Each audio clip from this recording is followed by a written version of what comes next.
আপনি কি কখনো ভুলে গেছেন যে আপনি আপনার চাবিগুলি কোথায় রেখেছিলেন? আপনি আপনার গুরুত্বপূর্ণ ফাইলগুলি কোথায় রেখেছিলেন, বা কথোপকথনের সময় কোনো ব্যক্তির নাম বা কোনো স্থান মিস করেছেন? এটি আসলে স্বাভাবিক, কিন্তু আপনি যদি স্মার্ট হতে চান, আপনার একাগ্রতা এবং চিন্তার দক্ষতা উন্নত করতে চান, তাহলে এই ভিডিওটি আপনার জন্য।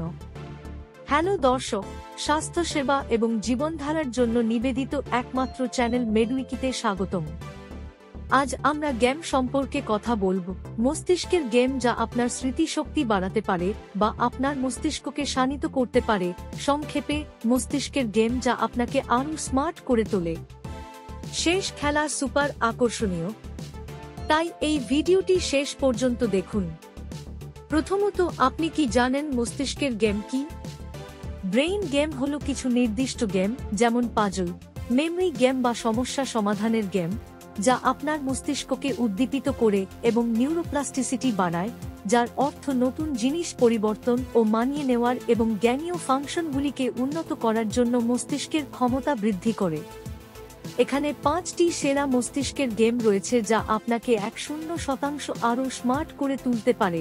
এক, ক্রসওয়ার্ড পাজল। এগুলি এমন ধাঁধাগুলি ডিজাইন করা হয়েছে যেখানে আপনাকে বিভিন্ন শব্দ স্মরণ করতে হবে এবং সংযোগ করতে হবে, যা শব্দভাণ্ডার, ভাষার দক্ষতা এবং স্মৃতিশক্তি উন্নত করে। 2, সুডোকু। এই মস্তিষ্কের খেলা অত্যন্ত আকর্ষণীয়। এই গেমটি কেবল একটি সংখ্যাভিত্তিক ধাঁধা, যেখানে আপনাকে পুনরাবৃত্তি না করে সঠিক সংখ্যা দিয়ে স্কোয়ার পূরণ করতে হবে। 3, দাবা। এই মস্তিষ্কের খেলাটি আপনার রাজাকে রক্ষা করার জন্য মনের সাথে খেলার মতো যুদ্ধ। আপনার প্রতিপক্ষ পরবর্তী কি করতে পারে তা বিবেচনা করে এর জন্য চিন্তাশীল এবং সতর্ক পদক্ষেপের প্রয়োজন। এই মস্তিষ্কের খেলা আপনার কৌশলগত চিন্তা, স্মৃতি এবং একাগ্রতা উন্নত করে। 4, ব্রেইন টিজার। এই ব্রেইন গেমটিতে ধাঁধা এবং ভিজুয়াল পাজল রয়েছে যা সমস্ত কোণ থেকে আপনার চিন্তাভাবনাকে চ্যালেঞ্জ করে। এটি আপনার জ্ঞানীয় দক্ষতা, সমস্যা সমাধানের দক্ষতা এবং সৃজনশীলতা উন্নত করে। 5, জিগস পাজল।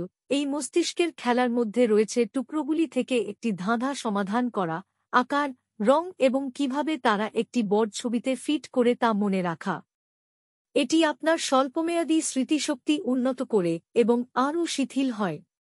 এই সমস্ত গেম সংবাদপত্র, অ্যাপ স্টোর বা প্লে স্টোরে এবং প্রায় বিনামূল্যে পাওয়া যায়।